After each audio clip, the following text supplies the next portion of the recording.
Alors, aujourd'hui, on va voir à travers cette vidéo comment on peut supprimer les parenthèses quand elles sont précédées du signe plus ou du signe moins. Alors, je vous rappelle ici, dans un premier temps, la règle qu'on a vue dans le cours, et maintenant, je vous propose des exemples d'application.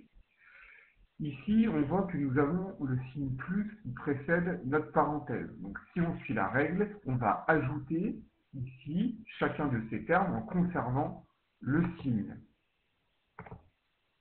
Ici, les parenthèses sont inutiles, donc on peut recopier chaque terme de la somme algébrique. Donc ici, c'est bien la première méthode. On écrit moins 3c plus 7 directement.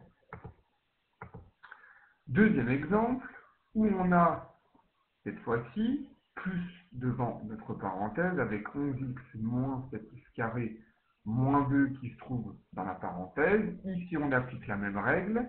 On va ici toujours ajouter chacun des termes en conservant les signes.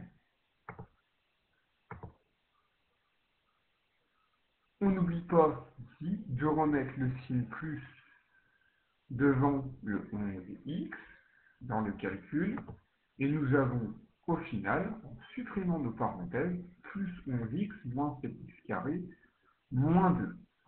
Alors,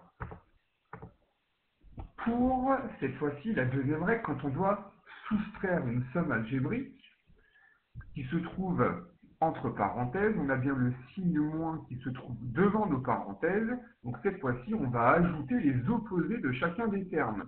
L'opposé de A, par exemple, ça va être moins A. L'opposé de moins 4B, ça va être plus 4B. Et l'opposé de plus C, ça va être moins C. Donc là, on va enlever les parenthèses en recopiant chacun des termes de la somme algébrique, en changeant les signes. Cette fois-ci, on prend bien les opposés de chacun des termes. On va faire la même chose pour la deuxième parenthèse.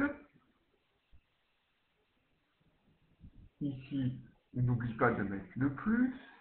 Donc on a plus 7 qui nous fait plus 7. Et on prend l'opposé de moins 2b, on obtient plus 2b. Et l'opposé de plus 4a, on obtient moins 4a. Le C, lui, le plus C ne change pas. Si on continue, alors un exemple un petit peu plus compliqué ici, cette fois-ci, nous avons un signe moins devant la parenthèse, mais sachant qu'on en a aussi à l'intérieur de notre parenthèse. On a des parenthèses dans la parenthèse, et ici un signe positif devant une parenthèse. Donc là, la règle, on commence déjà par les parenthèses les plus intérieures. On va commencer par enlever les parenthèses pour celle-ci, sachant qu'ici on a le signe négatif. On n'oublie pas de changer les signes. Pour la deuxième parenthèse, un signe positif, donc là on recopie chacun des termes de la somme algébrique. Ici, un signe positif devant la parenthèse, on recopie pareil chacun des termes de la somme algébrique.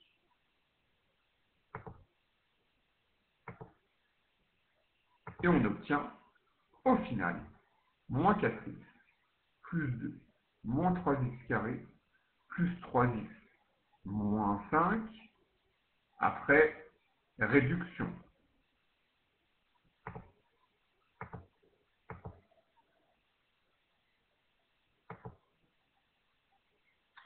Alors, ici, c'était la première méthode. On a vu dans le cours qu'on pouvait utiliser une deuxième méthode. Je sais que certains élèves vont mieux comprendre cette méthode et d'autres la seconde méthode. Alors, je vous propose une petite animation. Alors, cette fois-ci, en utilisant la distributivité. Si nous avons, par exemple, moins facteur de 2 plus 3x, c'est comme si nous avions moins 1 facteur de 2 plus 3x. Alors ici, on va pouvoir utiliser les règles de la distributivité. On va développer. Je vous rajoute les petites flèches ici pour vous permettre de mieux comprendre. En développant, on va faire moins 1 fois 2 plus moins 1 fois 3x. Donc moins 1 fois 2 plus moins 1 fois 3x. Moins 1 fois 2, on obtient moins 2. Et le plus par moins, on a vu dans le cours que ça faisait moins. D'accord? Donc moins 1 fois 3x, on obtient moins 3x. Donc au final, ici, pour supprimer les parenthèses, on obtient moins 2, moins 3x.